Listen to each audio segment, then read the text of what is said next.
Welcome. If you want to create folders on the home screen in iPad mini 4, at the first you have to click one of the icons. So for example, we are going to make it with podcasts. Click, hold, and then drag it for another icon just like that, and then release.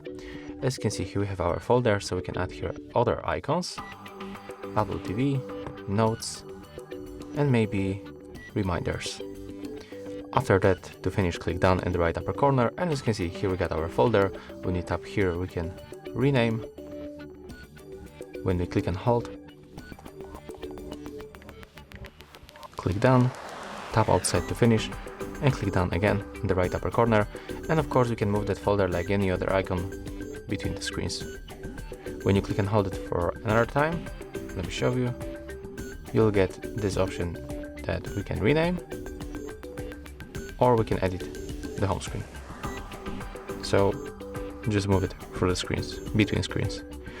And that's all. If you find this video helpful, remember to leave a like, comment, and subscribe.